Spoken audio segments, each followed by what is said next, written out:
New city, new coach, new quarterback.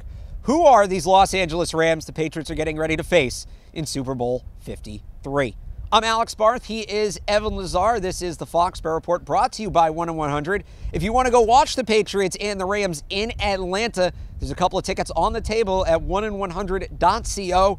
Enter the raffle to win your trip to Super Bowl 53. Again, that's 1in100.co.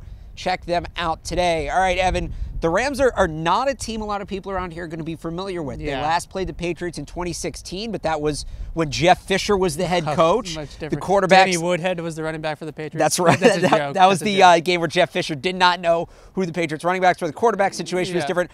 Overall, like a lot of roster turnover. Aaron Donald, while good, I don't think he was close to the level he's at now. A really unfamiliar team for the Patriots, so let's start there.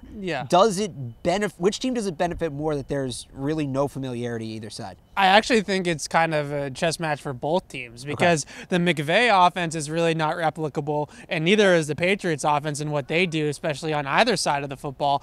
The Patriots have a little bit of familiarity with Wade Phillips, though, and Wade Phillips has a little bit of familiarity with the Patriots. So I think that side of the ball, Patriots offense versus Rams defense, there is some familiarity, although this is certainly not the no-fly zone. This is not the Denver Broncos defense of 2015 that Wade Phillips is running. It's a very different defense that we'll get to, I'm sure, a lot in the next 10 days of what makes it different. But on the pay for the Patriots defense against the Rams offense, this is a very unique offense. They only run one personnel grouping. They're 11 personnel, 3 wide receivers 96% of the time. They don't put two tight ends on the field. They don't carry a fullback on the roster. They use the receivers, Robert Woods and Josh Reynolds specifically, as basically de facto tight ends and tight formations to run the football. So this is really a very one personnel grouping, but multiple formations. And then what really makes them tough to stop is that they run a ton of different schemes off of the same look. So they'll give you the same formation for half the game,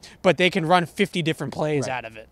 All right, you mentioned a couple names in there that Patriots fans may not be familiar with. Again, the teams haven't played in a while. Rams are a very young team. I think we all know Jared Goff, Todd Gurley, of course, Brandon Cooks. What are some of the other names that are there that Patriots fans are going to hear a lot in the next 2 weeks? Well, if I'm going to go along the offensive line. And left tackle Andrew Whitworth is one of the best left tackles in the NFL. I had him as second team All-Pro. I believe that's where he landed. David Bakhtiari, the Packers, were the first team All-Pro. He's an absolute stud, and he leads a very good Rams offensive line that's had some struggles at points this season, but for the most part is very good.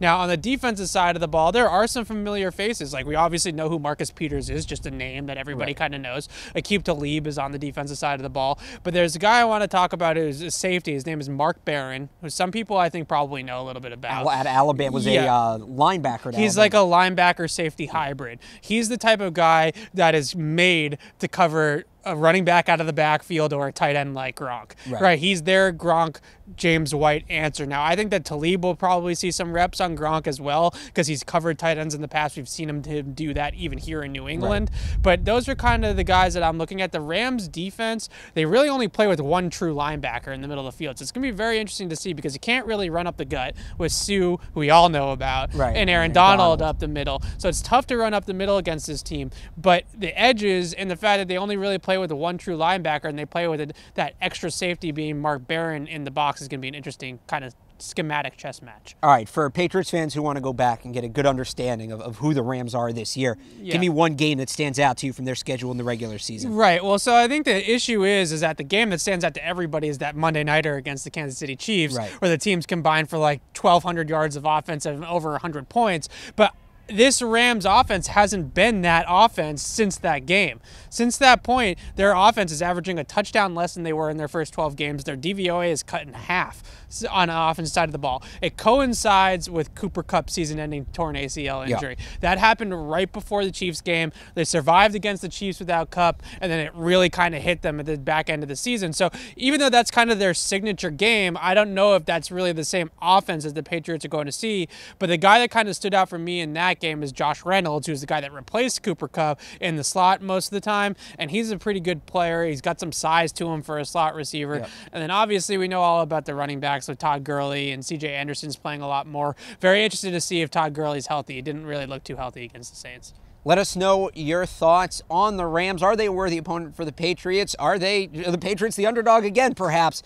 Let us know in the comments down below. Favorites in Vegas. They opened in Vegas, I think. The Rams did as the favorite. As It quickly flipped. Very quickly Smart flipped. money on the Patriots. Yeah, there you go. Let us know your thoughts down below.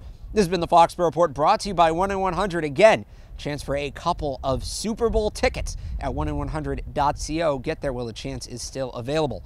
For Evan Lazar, I'm Alex Barth for the Foxboro Report. Thanks for watching.